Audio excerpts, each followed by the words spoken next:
Local police staying tight-lipped, executing search warrants, not releasing a whole lot of details just yet, but let's break down what we know with Buck Sexton, former NYPD intelligence analyst and former CIA officer, and Randy Sutton, a former lieutenant with the Las Vegas Metropolitan Police Department. Thank you both for being with us tonight. Thank you.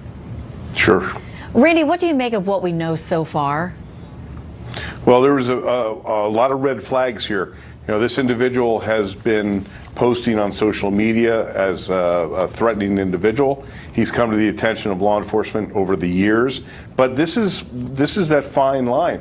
You know, law enforcement may identify someone as being a threat and a person that is capable of violence, but until they cross that line, their hands are tied. Now today, that simmering bubble burst, and the carnage is dramatic, and it's heartbreaking.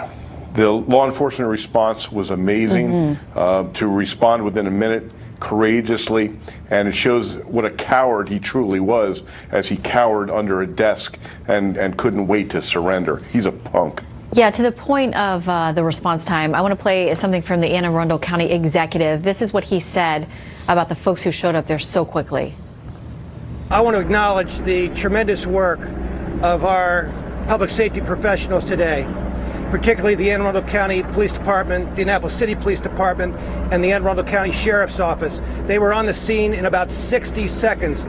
But beyond that, they went immediately into that building without a moment's hesitation and demonstrated incredible courage.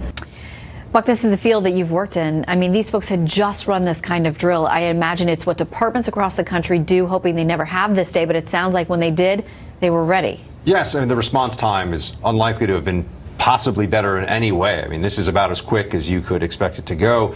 And when you look at these events, when you have somebody who's dedicated to harming innocents in this way, had some familiarity with the location, probably done some reconnaissance on it beforehand, had some understanding of where exits and entryways were, that's when you're going to have a situation where you're trying to mitigate casualties. Very hard to eliminate them entirely, but it is likely here that because of the first responder time, you had fewer people killed and wounded. And in this circumstance, again, the training of the people coming in the front door helps, the training of the people actually responding, as well as the employees of the actual facility. Not a lot that can be done, though, that will completely eliminate this threat. It's just one of those things where you have somebody with a grudge who decides that he's going to go and shoot up a bunch of defenseless people, and there's very few satisfying security answers to how to stop this kind of thing from happening. Yeah, and Randy, as Trace outlined a lot of what we know, or we think that we know, and the dots we think we can connect with the person who was allegedly responsible today. He was angry apparently about an article that had been written about a stalking case he was involved with, or a cyber harassment issue that he had been involved with. The woman in that article talked about the fact that, you know, finally she was able to get him to stop it. Even during those few months that she didn't hear from him or have the harassment, she worried that he was kind of stewing and simmering in silence, and she was still worried that he was going to come back. What do you do?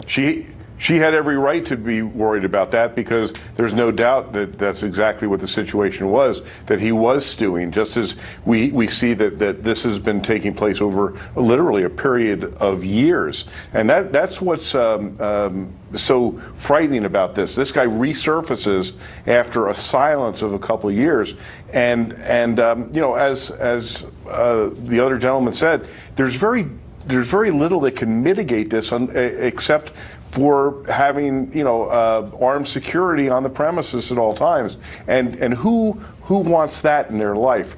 The reality is that we're going to hear a lot about mental illness in the next couple of days. There's absolutely no doubt about it. But the fact of the matter is that this individual is a killer, and he planned this, and he needs the full weight.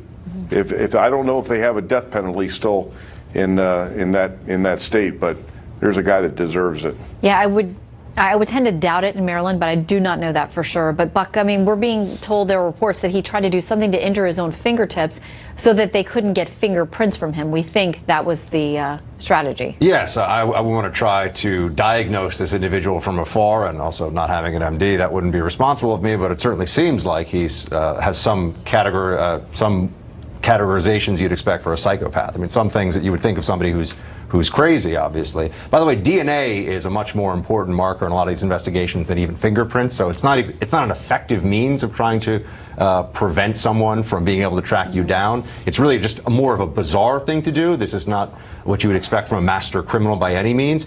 Does it say anything to you about his state of mind or about the premeditation part of this? Well, one of the problems, and you see this with radicalization in jihadist terrorist cases too, is that you have these precursors, you have these markers that you look for, and the FBI and behavioral units like the one the FBI has will set them out. But when you read them, when you become familiar with them, you'll see that it's disgruntled, upset with fellow employees, sometimes makes vague comments about violence.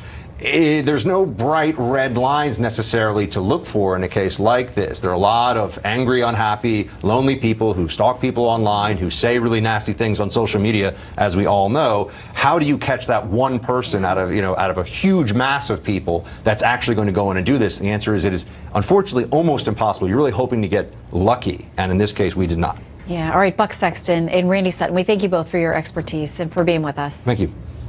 Thank you. All right, up next, in his